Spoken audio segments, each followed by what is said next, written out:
While most of the U.S. was battling record July heat, some students were seeing world-class research up close in one of the world's coldest places. Here in Greenland, they experienced science in the field, joined researchers measuring methane releases from Arctic lakes, descended into a vast underground ice drilling complex, and learned about a massive radio telescope examining the nature of the upper atmosphere. Along the way, they also experienced the hardships of conducting science in one of the most remote corners of the planet, flying on huge ski-equipped military cargo planes, helping to unload and store essential supplies, and braving intense cold to help maintain sensitive experiments. The U.S. students from the states of Alaska, Arizona, Colorado, Idaho, New York, and Washington were here in Greenland as part of the Joint Science Education Program, JSEP, a cultural and scientific exchange between Denmark, Greenland, and the United States under the guidance of teachers from all three nations. For 2 weeks in Kangerlussuaq, Greenland, the students conducted their own field measurements, where students from USA, Denmark, and Greenland get together to experience science and get to meet scientist groups that are doing research here in Kangerlussuaq in Greenland. And observed and interacted with scientists as part of the Greenlandic Run Field School, leading up to presentations of their findings. They also experienced some historic moments,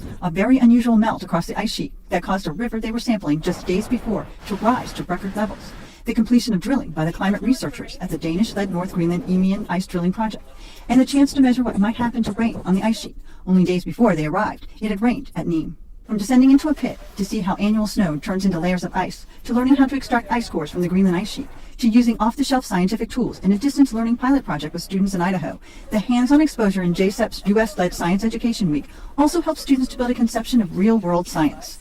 I have been interested in science my whole life, and I did an internship at the University Corporation for Atmospheric Research in Boulder, Colorado last summer, and that really tuned into my appreciation for meteorology and weather studies, and so I was hoping to find a way to interpret weather data and combine that with technology on this trip.